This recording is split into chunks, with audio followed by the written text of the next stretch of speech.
দেখুৱাই আছোঁ লাইভ উজ্জয়নৰ মহাকালেশ্বৰ জ্যোতিৰ্লিংগ মন্দিৰৰ পৰা চৌহদত আছোঁ মই। আৰু আজি এটা বৰ পবিত্ৰ দিন, যিহেতু শাওণ মাহৰ সোমবাৰত অহাৰ এটা বহুত পুৰণি পৰিকল্পনা আছিলে আৰু আজি পূৰা হ'ল আৰু বৰ সুন্দৰকৈ দৰ্শন কৰিব পাৰিলোঁ।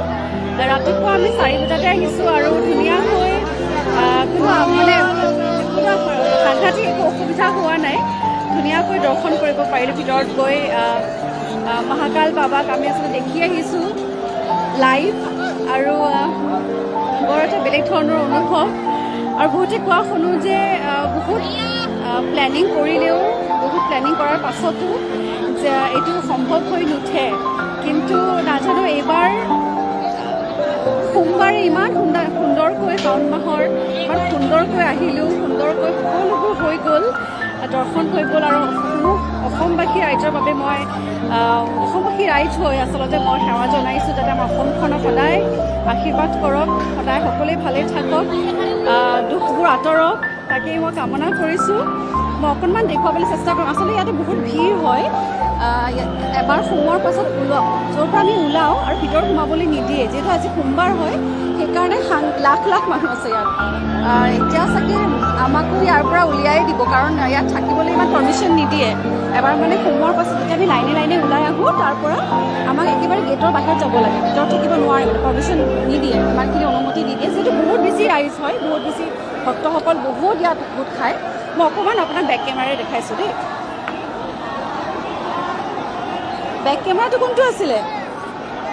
বেক কেমেৰা কোনটো আছিলে?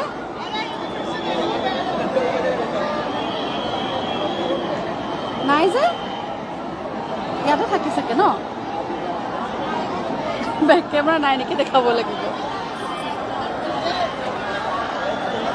এয়া আছোঁ উজ্জয়নৰ মহাকালেশ্বৰ জ্যোতিৰ্লিংগ মন্দিৰত।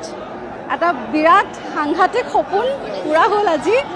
আপোনালোকৰ আশীৰ্বাদত সুন্দৰকৈ আহি পাইছোঁ, সকলোৰে মংগল কামনা কৰিছোঁ, আশীৰ্বাদ আজি আচলতে বিচাৰিছোঁ প্ৰভু মহাদেৱৰ পৰা, যাতে আমাৰ অসমখনক, আমাৰ ভাৰতবৰ্ষক সকলোকে ভালে ৰাখক, শিৱ বাবাই আমাৰ সকলোকে মংগল কৰক, তাকে হৰ হৰ মহাদেৱ।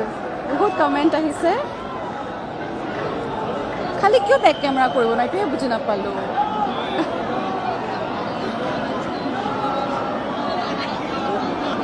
পাৰি পাৰি পাৰি।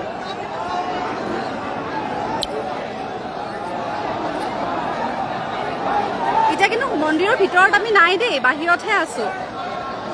আপোনালোকে ইয়াৰ পৰা সেৱা কৰিব পাৰিব মহাকাল মন্দিৰ।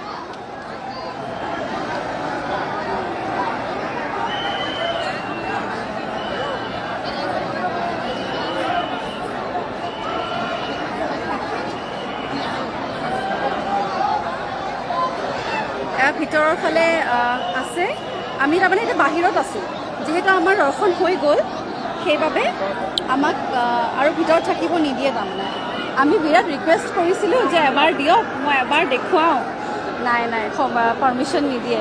যি কি নহওক বৰ সুন্দৰকৈ দৰ্শন হৈ গ'ল, সেইবাবে মনটো বিৰাট বেছি ভাল লাগিছে আৰু মুকলি হৈ গ'ল। আচলতে বহুদিনীয়া এটা যিহেতু পৰিকল্পনা, সপোন এটি পূৰ হ'ল, মনটো বিৰাট ভাল লাগিছে, একদম ফৰকাল লাগিছে।